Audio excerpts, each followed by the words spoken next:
দাদুর শরীরটা খারাপ থাকার কারণে দাদু কিন্তু মাছ ভাজা খাবে বলেছিল, সেই জন্য আমি মাছ ভাজা, বটবটি আলু ভাজা আর মুসুরির ডাল বানিয়েছিলাম। হ্যালো সকলকে, তোমরা সবাই কেমন আছো? আশা করছি খুব ভালোই আছো, আমিও কিন্তু খুব ভালোই আছি। তো চলে এলাম আজ আরও একটি ভিডিও নিয়ে। তো দেখো আমি কিন্তু এখানে আদা রসুন ছাড়াচ্ছি, আর যে সমস্ত সবজি ছিল আমার কাছে সেগুলো কিন্তু আমি সমস্ত কিছু কেটে নিচ্ছি। তো এখন কিন্তু আমি দেখো আলুটা ছাড়িয়ে নিচ্ছি। তো আলুটা বঁটিতেই ছাড়াতে আমি পারতাম, কিন্তু খুব বেশি দেরি হয়ে যেত, সেই জন্যই আমি ছেলার দিয়ে আলুটা ছাড়িয়ে নিলাম। তারপরে দেখো বটবটি আলুটা কিন্তু কেটে রেখে দিয়েছি। তারপরে ওদিকে পেঁয়াজ টমেটো আর কেটে রেখেছি, আর এখানে আদা রসুনটা কেটে রেখেছিলাম, তারপরে কিন্তু সেটাও কিন্তু দেখো বেটে নিচ্ছি।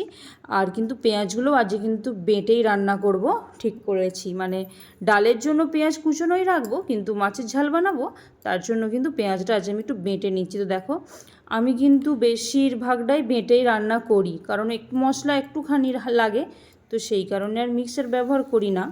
তো দেখো এখানে কিন্তু বটবটি আলুটা ভালোভাবে কিন্তু আমি ধুয়ে নিচ্ছি। তো দেখো এদিকে কিন্তু ডাল সেদ্ধ হচ্ছে, আর এদিকে আমার ভাত কিন্তু হয়েই এসেছে প্রায়।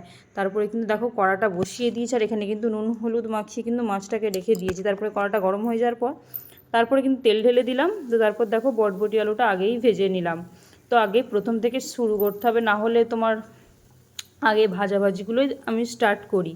যখন মানে কী বলতো, মাকেও দেখে এসেছি আগে যেসব ভাজাভাজির রান্নাগুলো আছে সেগুলো আগে করে নেয়, তারপর ঝোল ঝালের রান্নাগুলো লাস্টে করে। তো সেই জন্যই দেখো আমিও কিন্তু বটবটি আলুটা ভেজে নিলাম। তারপরেও দেখো কড়াটাকে ভালো করে ধুয়ে এনে তো তার মধ্যে দেখো ডালটাকে কিন্তু টমেটো আর টমেটোটা সেদ্ধই করেছিলাম ডালের সঙ্গে, দেখো সেটাও কিন্তু আমি ডালটাও বানিয়ে নিলাম। তো তারপরে কিন্তু আবার কড়াটাকে ভালো করে ধুয়ে মুছে এবার মাছ ভাজার উপযোগী করে নিলাম। দেখো একটা একটা করে কিন্তু সমস্ত মাছ আমি দিয়ে দিচ্ছি।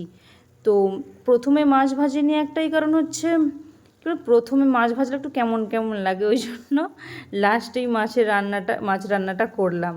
তো দেখো আমার কিন্তু ওদিকে ডালও হয়ে গেছে, বটবটি আলু ভাজাও হয়ে গেছে। তো এদিকে কিন্তু দেখো মাছগুলো আমি ভালোভাবে কিন্তু একটা একটা করে কিন্তু ভেজে নিচ্ছি।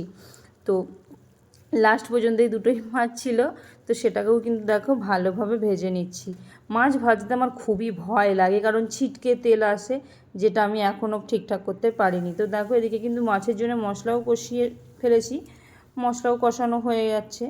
আর মশলা না, আমি তোমাদেরকে আগেও বলেছি যে যত বেশি কষানো হবে তত বেশি রান্না সুন্দর হবে। তো দেখো আমার কিন্তু মাছের ঝাল কিন্তু মশলা কষে সমস্ত কিছু জল টল ঢেলে যা ছিল সব করে ফেলেছি। তারপরে দেখো মাছগুলোও কিন্তু দিয়ে দিয়েছি, আমার কিন্তু রান্না এদিকে কমপ্লিট হয়ে গেছে। লাস্টেই মাছের ঝালটা বানিয়েছিলাম। তো এবার তোমরা দেখে নাও আমার কী কী রান্না হয়েছে। দেখো মাছের ঝাল রান্না হয়েছে, বটবটি আলু ভাজা, আর এতে ছিল মুসুরির ডাল, দেখতে মনে হচ্ছে কম কিন্তু আছে। তো তারপর দেখো দাদুকে দিয়ে আসার জন্য পাঠিয়েছিলাম তোমাদের দাদাভাইকে। তো তোমাদের দাদাভাইকে দেখে কিন্তু আমাদের ছেলেটাও চলে গেল। তো তারপরে দেখো আর এতটাই, আর কি বলবো, কেমন লেগেছে জানিও।